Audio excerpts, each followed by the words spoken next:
The supposedly and hopefully final chapter in the Halloween series, Halloween Ends, has been receiving mixed reviews, with fans of the epic Laurie-Michael duo disappointed at their send-off. But is it as bad as people are saying? And why? But before I get to answering those questions, please consider subscribing and switching on notifications, as it really helps us out. And if you are feeling particularly generous, give us a like as well, as that tells YouTube that this video is worth showing to others. Be warned, there will be spoilers.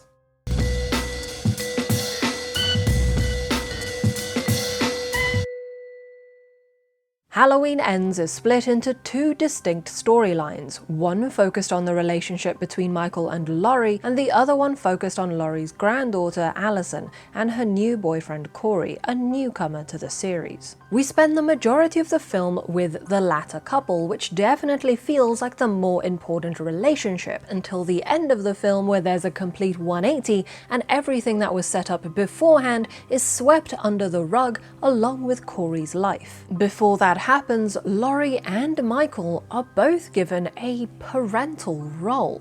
Laurie being portrayed as a mother figure makes a lot of sense, considering her daughter and son-in-law were killed in the previous film, and therefore she is the only senior family member left for her granddaughter. But Michael being portrayed as a twisted sort of father figure to Corey was totally unexpected, and I can't quite decide if I like it or not. It happens after Michael spares Corey's life, having stared deeply into his eyes, which the film repeatedly tells us is the point at which Michael bestows the gift of evilness to Corey. The reason I can't decide whether I liked it has a lot to do with director David Gordon Green's approach to his Halloween trilogy, which diverts from the original films by emphasizing that the evil is in all of us rather than focusing on Michael's solitary evil.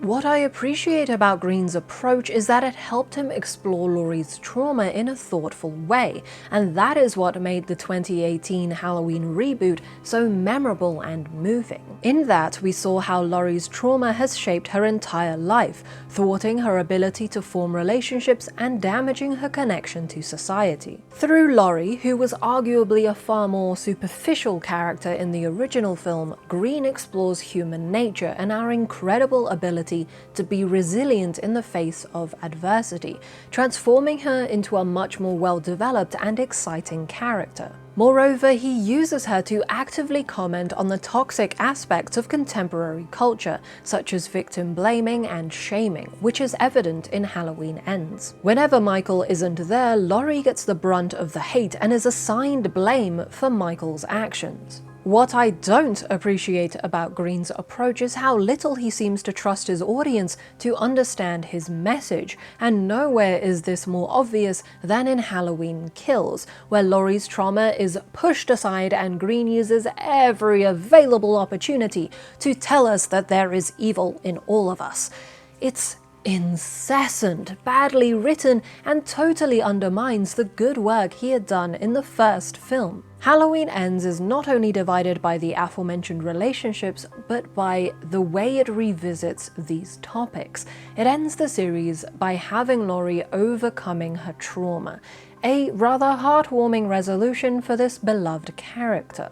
Yet, for some reason, it chooses to do this through narration and montage, which for me played very much like a rom-com. We are shown how Laurie is putting her life back together. She has a new house, a budding romance with Deputy Frank Hawkins, and she's writing her memoirs like Carrie in Sex and the City. It's as if there's an entirely different film hidden within this horror. In terms of Green's other passion, telling us that there's evil in all of us, we are once again repeated this message through the character of Corey. We're shown how Corey slowly transforms from lovable babysitter to psycho killer, after being scorned by a society that makes him into the monster they want to blame for their problems. This storyline I felt was done really well, and certainly conveyed Green's message in a far more meaningful way compared to having it forced upon the entirety of Haddonfield in Halloween Kills. But let's go back to, forgive me, Daddy Myers. The father-son relationship he forms with Corey felt unmotivated by the character.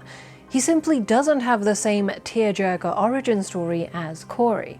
Michael's origin story is shown in Halloween: The Curse of Michael Myers, but is never referenced in Green's trilogy, which seeks to disregard the various cinematic comebacks of the villain and instead shows the aftermath of the first film 40 years later. So why does Michael agree to this companionship? Unlike Laurie, he remains a character shrouded in mystery, and we never get an answer to this question.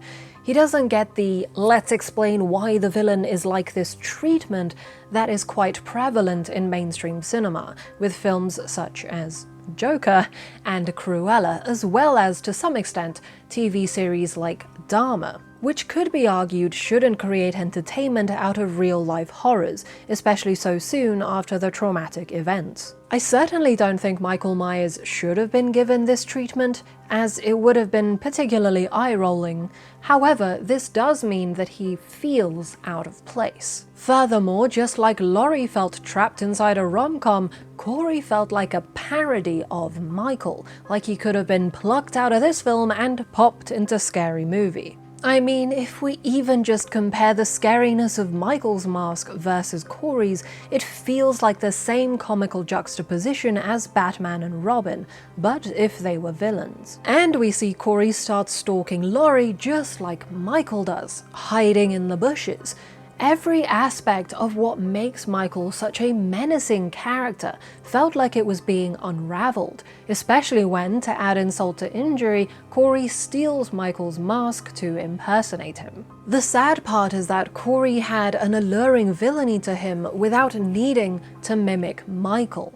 Rowan Campbell does a fantastic job of showing his character's degradation from the explosive opening scene to his first kill. This was made even more effective accompanied by the Stockholm Syndrome-style relationship he has with Allison, creating a fascinating connection between budding killer and third-generation victim. And though I would have probably been annoyed by a cliffhanger, having Corey escape Haddonfield might have made for a more satisfying resolution to his character's arc, leaving the audience to question whether he'll continue to spread the evil that he carries. Overall, Halloween Ends feels stuck between two ideas and two eras of horror. The modern horror between Corey and Allison fails to succeed when held back by the box-ticking final confrontation between Laurie and Michael, whose legacy feels wasted in this reboot trilogy. Thank you for watching. Please like this video if you enjoyed it, subscribe and switch on notifications so you don't miss future videos, and comment below with your thoughts on the film. Do you think the classics should be left alone? And are there reboots that are better than the originals? For more film content, feel free to follow us on Twitter, Letterboxd and TikTok. Links in the description. Otherwise, this has been Tea Break Film Reviews. My name's Michelle, and I hope you have a great day.